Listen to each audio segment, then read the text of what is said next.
प्रियंका जी, लेकिन मेरा सवाल इससे आगे भी है। हाँ। आपने इतने बना दिए, गिनवा दिया मैं, सीवेज ट्रीटमेंट प्लांट आपने बना दिए, इतने सब हैं जो चल रहे हैं, तो फिर यमुना इतनी गंदी क्यों है दिल्ली में? देखिए, मैंने आपको पहले भी कहा, मैं फिर कह रही हूँ, I hope this time you will understand कि हमने लगातार यमुना जी पे काम किया है, अभी भी चल रहा है। अरविंद केजरीवाल एक नेता हैं जिन्होंने स्वीकार किया है कि उनके 3 ड्रीम प्रोजेक्ट जो उन्होंने 2020 में कहे थे वो अधूरे रह गए, क्योंकि 2020 फरवरी में जैसे चुनाव जीते, मार्च में आपको याद होगा कोविड हो गया और शटडाउन हो गया था 2-2.5 साल के लिए। उसके बाद इन्होंने हमें फर्जी केसेस में जेल भेज दिया, वो भी आउट हो गया। एसटीपी के लिए टाइम नहीं था उनके पास। सर, कोविड में सब शटडाउन था के साथ दूसरी फ्री। झूठ मत बोलिए सर, प्रियंका जी झूठ मत बोलिए। हाँ, अब जब बता दिए तो कह रहे 1 बनाया 2 बनाया, ये मैंने बनाने के लिए टाइम था। इनकी हालत इसलिए ऐसी है। इतने बनाने के बावजूद गंदगी है, इतने बनाने के बाद मेरी समझ थोड़ी कम है, आप कह रही है ना, मुझे समझ नहीं आ रहा। दिल्ली की जनता को समझा दीजिए। नहीं, आप उसको इस तरह मत लीजिए, क्योंकि आप मेरी बात तक पहुंच नहीं रही थी, इसलिए मेरे को लगा ऐसे बताना चाहिए। नहीं, जी जी। तो ये आपको थोड़ा सा रिसर्च अपनी टीम से और कराना पड़ेगा। क्या? और उनको कहिए कि एक बार चेक करें कि हाल ही में सुप्रीम कोर्ट ने ऐसा क्यों कहा कि उत्तर प्रदेश सरकार को 60 करोड़ देना होगा, क्योंकि उन्होंने यमुना को नर्क बना दिया। जरा थोड़ा सा चेक कीजिए ये क्यों कहा गया। थोड़ा सा चेक कीजिए कि हरियाणा में क्या हुआ कि एनजीटी के वायलेशंस के खिलाफ ऐसी इंडस्ट्रीज लगा दी गई सडनली पिछले 5 साल में, जो हाईली पॉल्यूटिंग है, जो इम्परमिसिबल है, जो लॉ के उल्लंघन में है। हल्की सी रिसर्च से मिल जाएगा, ज्यादा नहीं। हमने जो रिसर्च की है, हाँ, उसमें जो डेटा है वो दिखा देते हैं आपको। आइए आप तीनों लोग आइए, आइए आप तीनों लोग आइए। आलोक जी आइए, आप भी आइए। अरे आप लोग डेटा नहीं देखना चाहते आप लोग? आइए आपका डेटा नहीं, आइए ना। अरे ठीक है, क्यों यहाँ से बताने में चाहिए खाली? नहीं, आप तीनों लोग चाहिए।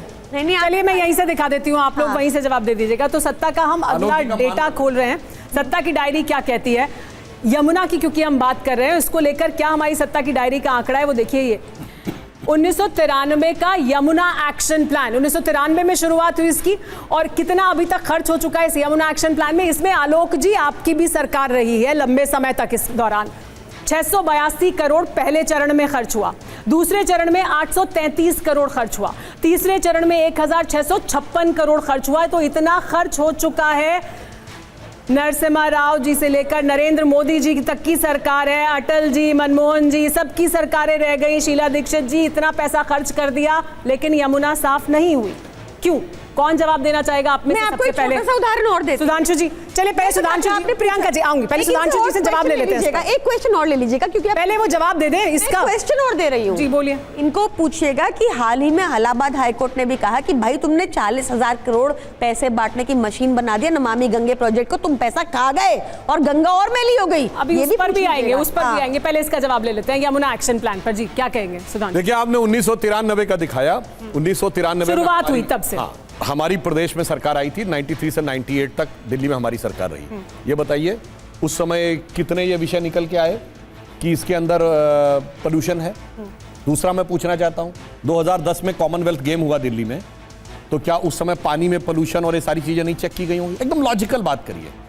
ये सारी की सारी परिस्थिति पिछले 10-12 साल में अधिक क्यों हुई, इसके लिए कोई रॉकेट साइंस की जरूरत नहीं है, ये बिल्कुल साफ समझ में आता है। और मैं इनकी भी बात पे कहना चाहता हूं, इन्होंने कहा अमोनिया आ गई, और अगर अमोनिया इसमें ज्यादा आ गई तो लोगों को बीमार पड़ जाना चाहिए था, अगर नहीं आई तो फिर वो है कहां पर, और अगर ये कहते रोक दिया तो रास्ता बताएं। और एक और मैं एक लॉजिकल बात कहना चाहता हूं। मेरा सवाल ये है कि ये तो हमने आपको दिखा दिया आंकड़ा।